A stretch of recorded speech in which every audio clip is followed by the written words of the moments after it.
Celtics Sixers is next, and FanDuel has provided us with a line because the other books have not. Other books afraid to put this line out, and FanDuel has the Sixers as 5-point favorites. The money line is at minus 210. So Celtics are plus 5 and plus 176. But Wells Fargo Center, Philadelphia, Pennsylvania. Celtics 8-5, 4-3 on the road. Sixers 10-5, 8-1 at home. Celtics pace in the last 5, 19th in the league at 99.9 possessions a game. Sixers are 5th at 102.56.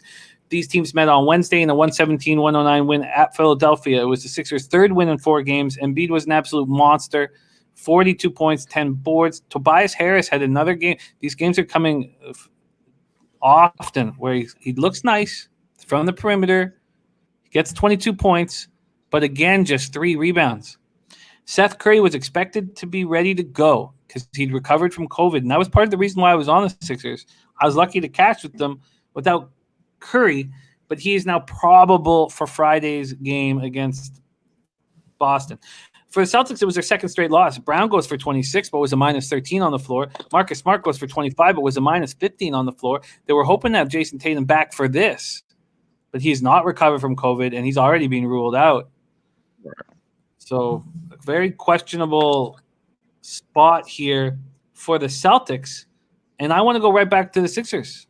But we know the Celtics play with a lot of heart, and something we've always questioned about the Sixers. Let's go with Dutch Boy Fresh to get us started here. Celtics, Sixers. Yeah, I ain't gonna lie, Jim. Talking about Brooklyn gave me a cramp, bro. But yeah, they gave me angry, man. But I didn't have a play on this game anyways because of what's going on. But you already know it's either Boston or nothing. But yeah, let's pass it to Wham Bam. I think with Seth coming back with a very clear idea of how to play Boston without Tatum out there. I mean, they get no scoring from their front court now. I think I might go right back to the well with the Sixers at minus 5. Let's hear what Wham has to say. Celtics, Sixers. Now, this is very interesting. Like my guy said, it was very fortunate to cash that Sixers last game, man. The Boston Celtics led by 9 points at this game. They had 7 more turnovers though. 7 more turnovers and 7 more free throws.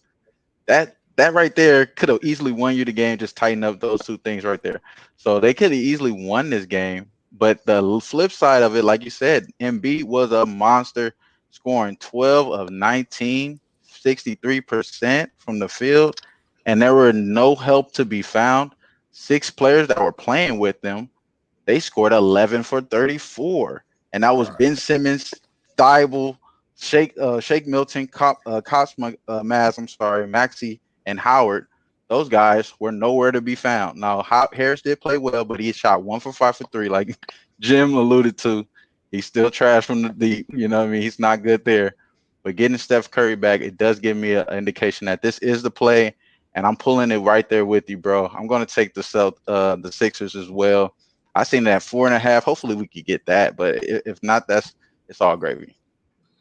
Yeah, I can't get that as of yet, but I can get you let me just refresh Circa, see maybe if Circa can come in and help out. Still, the offshore is very hesitant to put out lines, so no, I can't get you that, but I can give you the 5 at cool. FanDuel, which I think is fine. I'd be if I can get.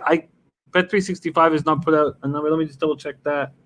Yeah, I stayed off the Embiid. Remember, I mentioned that I stayed off that though because it was like over 30.5, minus 108, I believe was the number. So I didn't jump on that. I did stay off that. But this is perfect matchup for Embiid. Like I mentioned before last show, there's nobody on that Boston team that can handle him. He had 38 at the end of 3. So as long as you're willing to lay the juice and if you got enough balls to go over 30.5, like I'm with Jim, I really don't like to lay anything over 29.5. Right. But I mean, he had 38 at the end of 3, like I just mentioned. Yeah, no, I hear that. And you mentioned it on the Wednesday show. Steph Curry's coming back to the flavor here. You hear me? Yeah. Got me? Yeah, we can. My apologies. My apologies. Yeah, we can hear you. No, you're good. Yeah, Seth back in action. All right, so Wham's on the Sixers. Sixers minus 5. I'm going to move on the Sixers. Dutch is going to stay off.